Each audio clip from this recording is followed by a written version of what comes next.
a linda narração do que foi a apresentação de Jesus.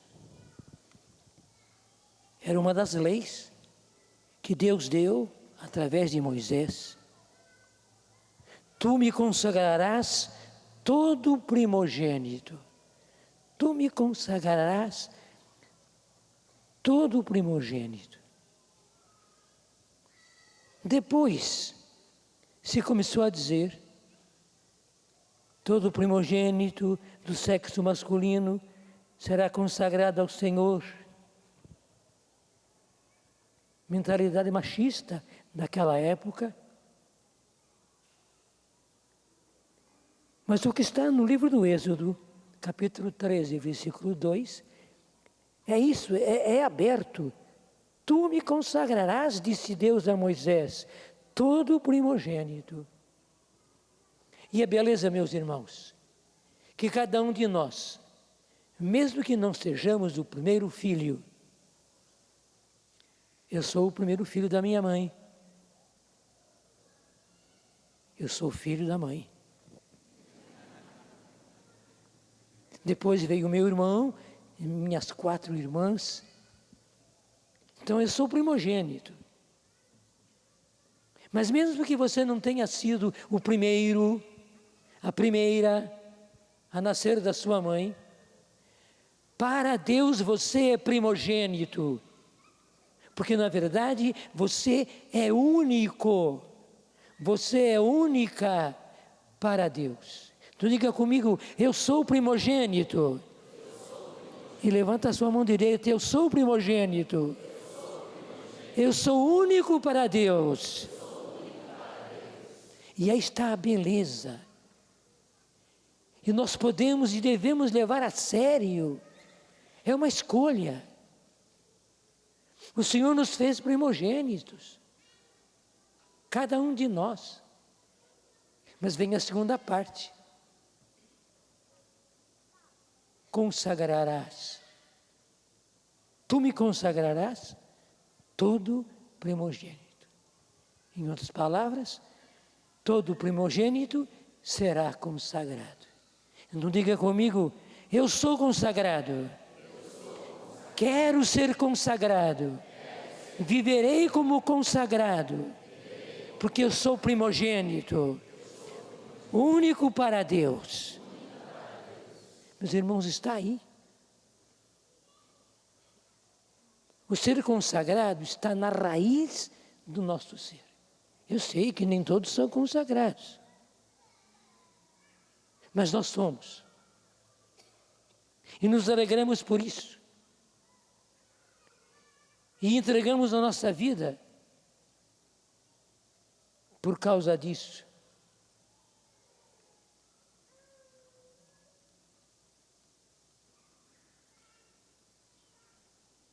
E na narração do Evangelho de hoje, se diz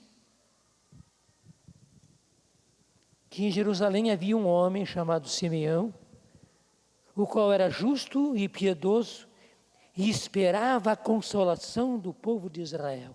Isso, esperar a consolação do povo de Israel, queria dizer esperar o Messias, o Salvador, aquele que viria para mudar todas as coisas, que eles chamavam de a consolação de Israel. Mas era muito mais do que para nós é hoje consolação de Israel. Não é que iria ficar ali consolando Israel, não. Era o triunfo de Israel, era a soberania, a realeza de Israel. E havia aqueles que esperavam por isso. E a palavra de Deus aqui nos diz que Simeão, homem justo e piedoso, esperava a consolação do povo de Israel. O Espírito Santo estava com ele. Veja, nós estamos no Antigo Testamento. Claro, Jesus era nenezinho. Então, era no Antigo Testamento ainda. Mas o importante, O lindo é que o Espírito Santo estava com ele. Ele havia anunciado que não morreria antes de ver o Messias. Messias no hebraico, Cristo no grego, ungido no latim. Ele não morreria antes de ver, ele veria ainda em vida o Cristo, o Messias.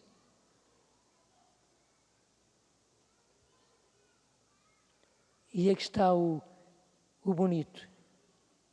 Movido pelo Espírito, Simeão veio ao templo. Uma outra tradução é esta: impelido pelo Espírito, porque o Espírito Santo estava com ele. Nós podemos dizer em linguagem de hoje, cheio do Espírito Santo. O Espírito Santo impeliu para o templo. Ele já era de bastante idade. E ele foi movido pelo Espírito, foi impelido pelo Espírito Santo. E que lindo lá, e chegando no meio daquela multidão, porque o templo sempre estava cheio. E naquela parte onde as crianças eram oferecidas ao Senhor, sempre havia muitas crianças com muitos pais. No meio daquela multidão, Simeão, movido pelo Espírito, impelido pelo Espírito, sente, percebe, é discernimento dos Espíritos, que era aquele casal, e que era aquela criança.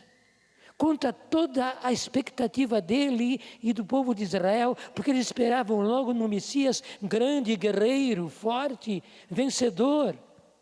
Era assim que eles imaginavam o Messias, mas o Espírito Santo, movendo Simeão, faz com que ele veja, era aquela criança. Mudou completamente os seus conceitos, mudaram-se os seus conceitos. Ele então se achega aos pais, pede licença, pega a criança, levanta no alto e canta o seu hino. Aquele homem de idade canta o seu hino, dizendo ao Senhor que agora pode levá-lo, Senhor. Pode levar-me, Senhor, porque os meus olhos viram aquele que tu enviaste, luz para as nações e para o teu povo de Israel. Para as nações, quer dizer, para todos os povos, inclusive os pagãos, que são a maioria, mas também para o teu povo de Israel.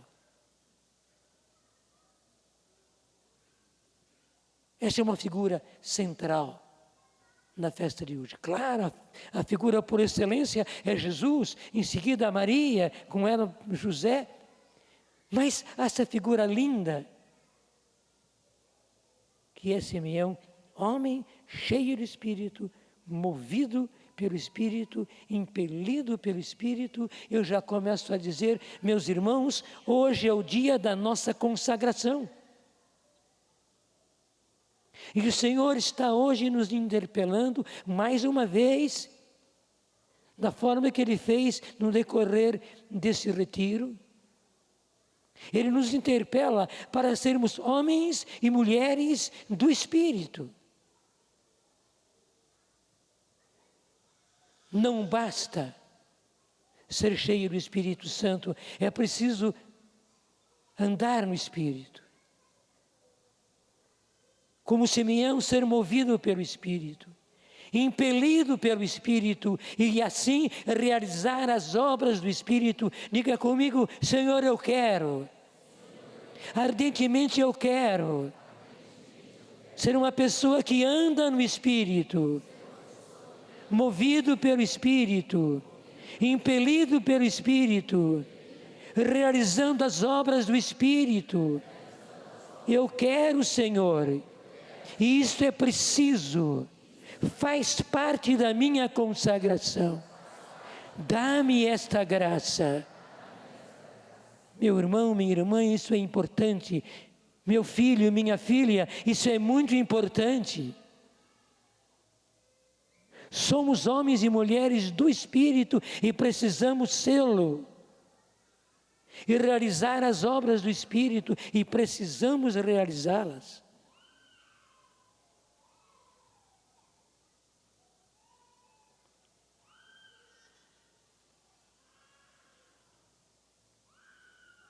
Interessante que hoje, embora seja dia 2, festa da representação de Jesus, no calendário dos santos, é São Cornélio.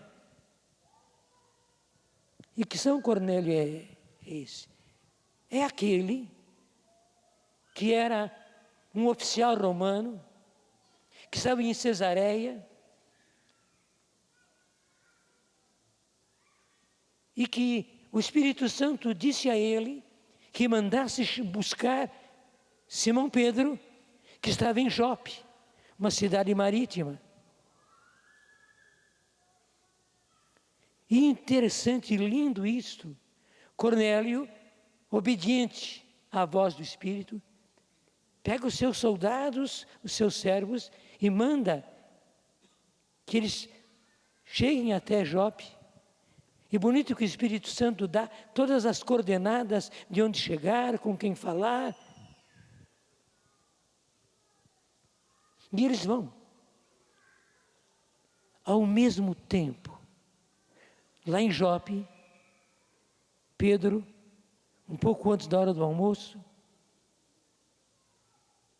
sonolento, tem uma visão.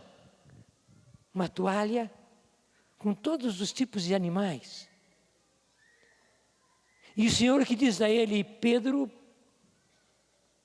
mata e come.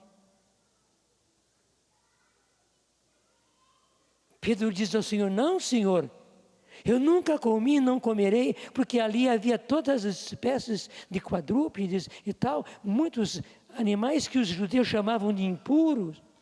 E Deus diz a ele: não chames de impuro aquele que eu consagrei, aquilo que eu consagrei. Isso aconteceu por 3 vezes, para convencer Pedro mesmo. Enquanto está acontecendo essa terceira visão, estão batendo na porta, e são os servos de Cornélio que haviam chegado. Daí explicam tudo aquilo que havia acontecido. E Pedro, então, por causa da visão, porque Deus diz a ele: não chame de impuro aquilo que eu consagrei, vai à casa daqueles pagãos. No dia seguinte, cedinho, começam a viagem e chegam lá. Quando chegam, não era apenas Cornélio, como supunha Pedro, estava ele, sua esposa, seus filhos, seus servos, seus soldados, porque ele era um oficial romano. E Pedro começa a proferir o querigma. Mas que impressionante, ainda durante o querigma, antes que Pedro chegasse ao final, para admiração dele e de todos, o Espírito Santo cai sobre toda aquela multidão que enchia a casa de Cornélio, e todos ficam cheios do Espírito Santo, e com tanta clareza que eles começam a orar em línguas, e aqueles que vieram com Pedro ficam admiradíssimos, eram judeus, que estavam vendo que pagãos, e era pela primeira vez, né? Nunca tinha acontecido isso, tinham recebido o Espírito e estavam orando em línguas, então era certo, era dom do Espírito. Eles estavam movidos pelo Espírito, eles estavam impelidos pelo Espírito. Eles eram homens e mulheres do Espírito agora. Tanto assim que Pedro se rende e diz: como é que eu posso negar a água do batismo a esses que já foram batizados no Espírito, como nós no início? E os seus companheiros concordam, era a lógica. E daí Pedro também os batiza com o batismo sacramento. Esse Cornélio, que depois, bem mais tarde, mas se torna bispo de Cesareia, porque ele tornou-se um cristão fervoroso, fervorosíssimo. Meu irmão, minha irmã, são assim aqueles que são cheios do Espírito, são fervorosos, fervorosíssimos, a ponto de tornar-se servos e servas do Senhor em grande qualidade. Você precisa ser um servo, você precisa ser uma serva de qualidade, com qualidade. Você sabe a força da expressão qualidade. Hoje se exige qualidade em tudo. Não podemos abrir mão. Diga comigo, eu quero ser uma pessoa cheia do Espírito Santo. Com qualidade. Só posso ser de qualidade. E vou ser de qualidade. Não fico pela metade. Não aceito pelo meio. Vou ter qualidade. É assim que eu serei servo do Senhor.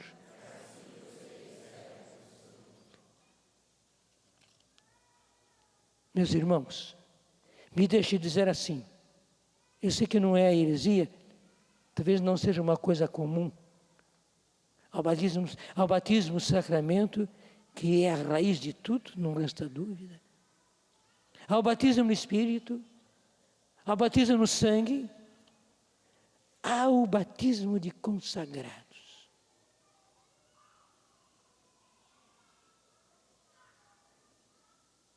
E eu e você precisamos ser batizados na consagração. Lembre-se, o batismo nas eras primitivas era feito assim, havia aquela piscina, ou então um rio, um lago, e se mergulhava a pessoa todinha ali, significando aquilo que acontecia. Ela era todinha entregue a Cristo e daí cheia do Espírito Santo. Eu e você precisamos ser batizados e permanecer batizados. Lá naquele tempo se colocava e se retirava. Na nossa situação, nós precisamos ser colocados e permanecer num batismo na consagração. Diga comigo, eu quero ser batizado na consagração. E é assim que eu quero permanecer. Batizado na consagração. Essa é a graça que o Senhor nos dá. Para quê? Como disse Jesus, para que produzais fruto, e o vosso fruto permaneça. Para que produzais fruto, e o vosso fruto permaneça. E se nós somos assim, batizados na consagração, nós vamos ser pessoas cheias de coragem, de valentia, de destemor, de desassombro, de audácia, de paresia, de entusiasmo. Ninguém de nós pode ser um consagrado, desculpe a expressão, bola murcha. Ninguém pode ser um consagrado bola murcha. No meu tempo nós tínhamos aquelas bolas de futebol, e para mim foi uma alegria quando ganhei a primeira bola de futebol de capotão, né? Porque hoje é de sintético, naquele tempo era de couro, não tinha outro jeito, mas um luxo, né? Era de couro. E com uma bomba assim a gente enchia a bomba. Mas de tanto jogar ela ia murchando. Até que alguém gritava, a bola está murcha. Daí se pegava a bola, se pegava a bomba de novo, se enchia a bola e ela entrava no jogo. O jogo é tão sério que ninguém pode ser um bola murcha. Se é preciso, sai do campo, vai encher-se e só volta para o campo quando você estiver cheio, repleto. Daí sim você pode voltar, porque daí se pode jogar. Do contrário, não tem jeito. E me lembro que faz pouco tempo atrás, uma enorme discussão nos times profissionais, que acontecia um jogo e a bola estava murcha, e que por isso justamente, e internacional, era o campeonato. E por isso então, os outros levaram vantagem, pelo fato da bola estar murcha. É um estrago.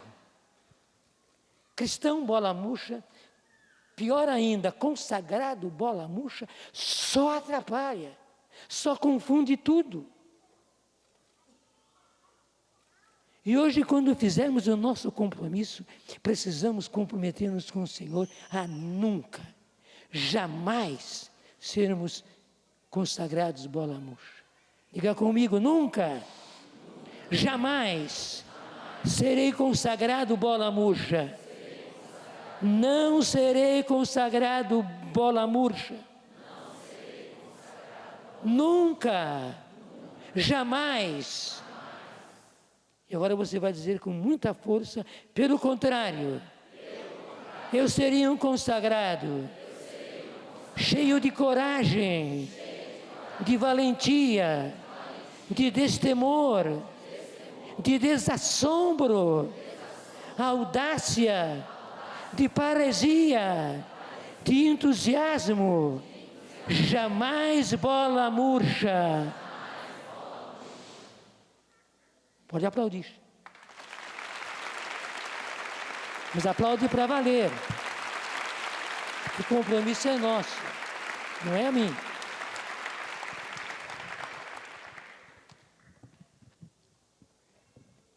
Daqui a pouco, nós faremos o nosso compromisso. Eu estou aqui com a folha do compromisso. E quero repassar com você o nosso compromisso, o seu compromisso.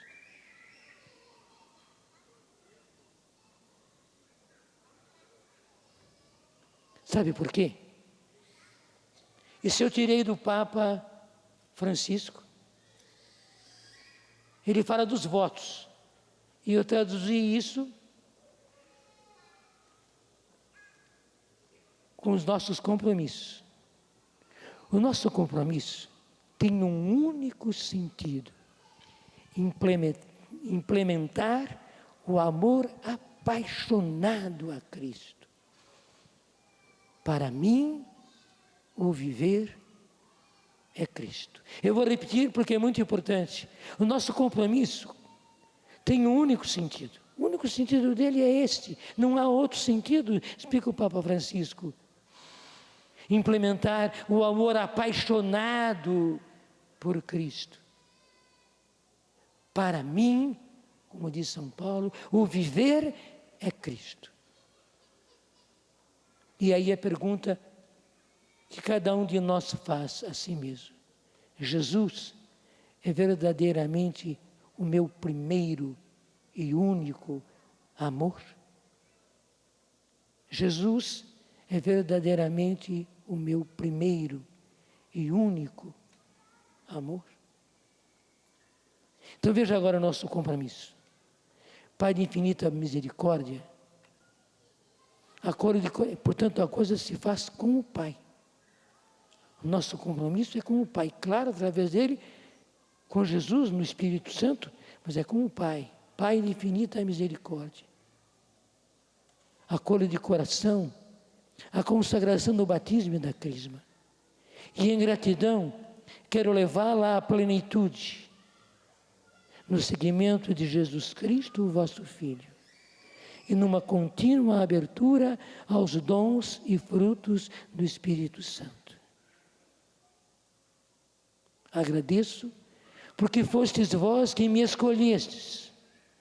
Comprometo-me, portanto, assumir. Aí o que vem, que bonito, hein? O sol agora, nesta hora, está entrando assim lindamente no nosso santuário.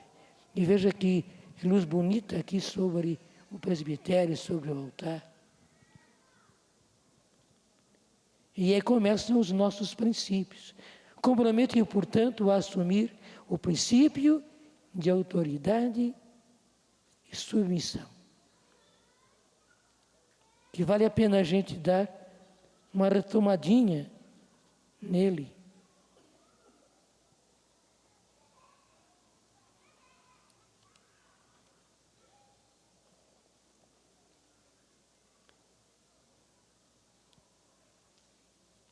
Na Canção Nova, todos somos chamados a viver a submissão.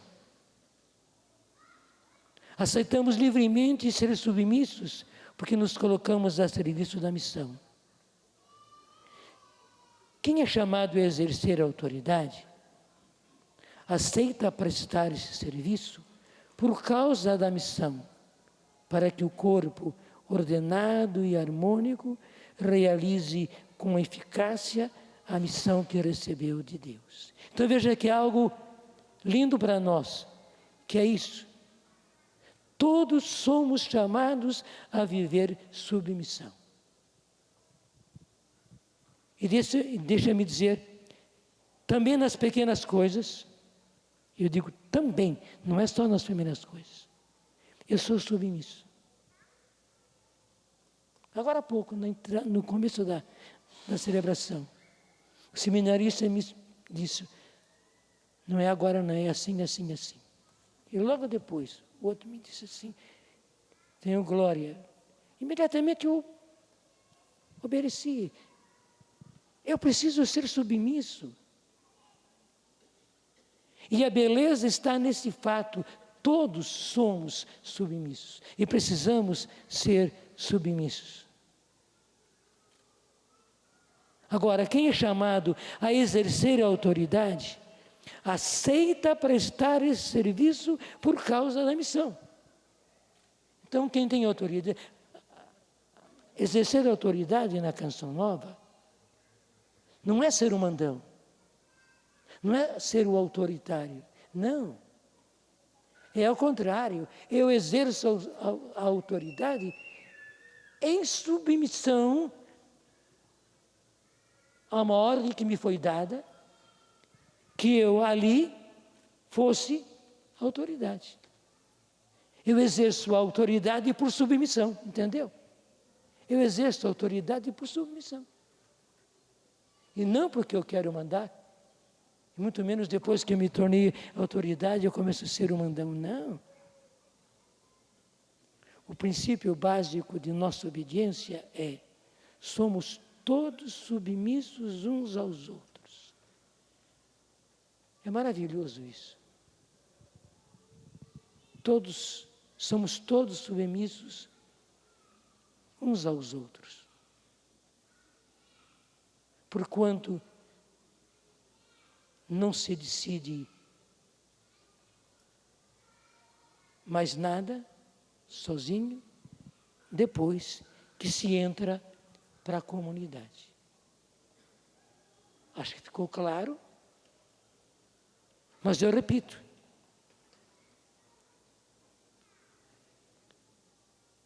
Nada se decide mais sozinho, depois que se entra para a comunidade. Então, eu me comprometo diante do Senhor a viver o princípio da autoridade. Eu vou dizer e você vai repetir. Comprometo-me diante do Senhor a viver o princípio de autoridade e submissão. Nosso modo de viver a obediência. O segundo princípio que fala aí, com o qual nós nos comprometemos, é a sadia convivência, nosso modo de viver a castidade. Na Canção Nova, desde o início, Deus nos deu a graça de experimentar a riqueza do masculino e do feminino vivido juntos. Homens e mulheres vivendo juntos, trabalhando juntos, realizando juntos o carisma, se aventurando juntos na missão. É uma riqueza. O masculino e o feminino vividos juntos numa sadia convivência. Para a igreja e para o mundo de hoje, isto é um vigoroso sinal. Com simplicidade e gratidão, aceitamos viver esse desafio. O nosso primeiro chamado é viver em comunidade.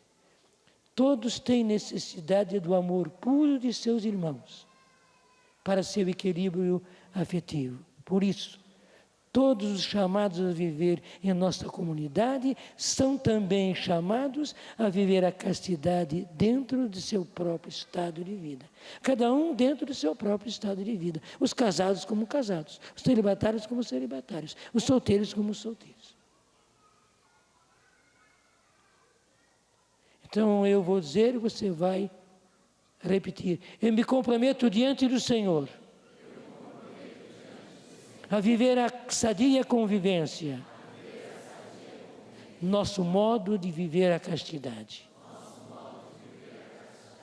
O terceiro princípio é justamente o viver da providência, nosso modo de viver a pobreza. Investimos tudo o que somos e temos na companhia de pesca que é a Canção Nova, para que se realize a missão que lhe é confiada. Por isso, colocamos à disposição dela não só os bens materiais, mas também o próprio tempo, os dotes, capacidades pessoais e o fruto do nosso trabalho. Tudo para realizar nossa missão, evangelizar. Nos contentaremos com o necessário na expectativa do Senhor que vem e agradecidos pelo que Deus nos dá hoje, sem termos que nos preocupar com o dia de amanhã. Estaremos dispostos a sofrer o calor, o frio, a sede, o cansaço e o desprezo. Veja, tudo isso é viver da providência. Abertos para enfrentar os incômodos próprios da pobreza, prontos a sacrificar tudo por causa da nossa missão, evangelizar. Então eu vou dizer e você vai repetir, eu me comprometo diante do Senhor a viver da providência, sempre da providência, nosso modo de viver a pobreza. E por fim, o princípio de partilha e transparência, nosso modo de viver a fraternidade, numa atitude de contínua reconciliação.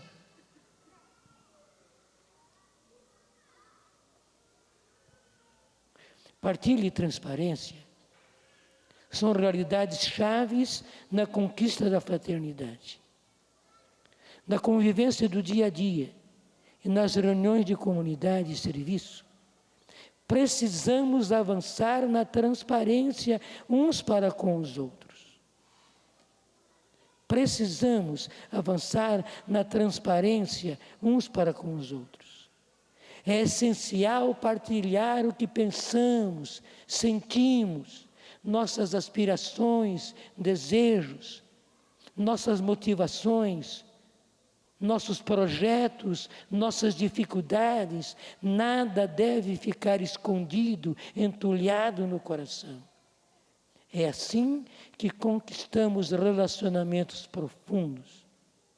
Nos damos a conhecer e conhecemos os outros em profundidade.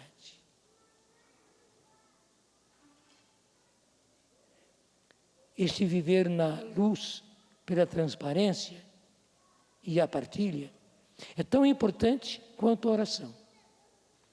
Quando se descuida de uma coisa ou de outra, a vida se complica, as tensões crescem, surgem os julgamentos, as murmurações, os conflitos.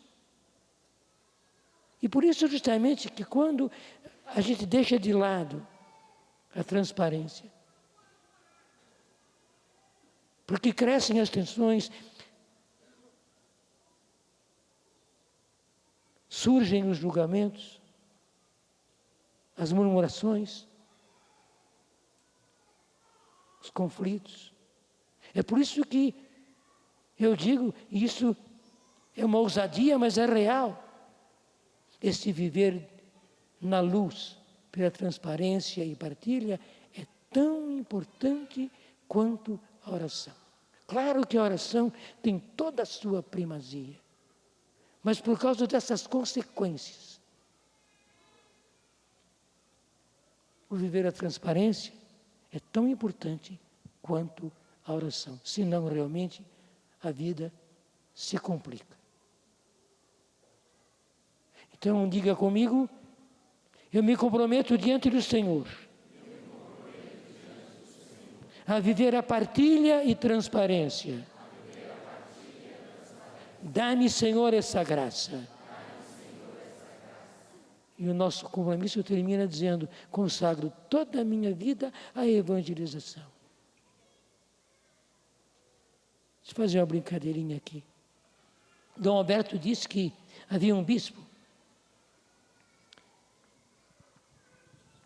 que quando ordenava aos padres, há um momento em que o bispo pergunta ao neo-sacerdote, prometes obediência a mim e aos meus sucessores?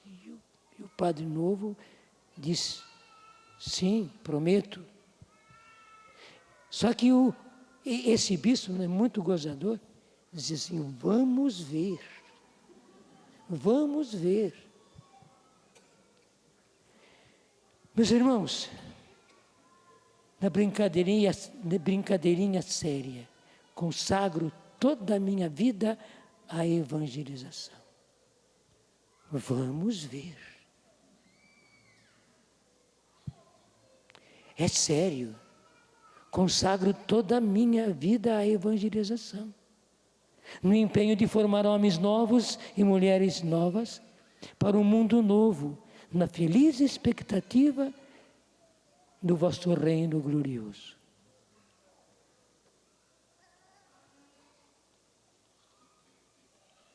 Termino dizendo que o nosso compromisso tem um único sentido. Palavras do Papa Francisco.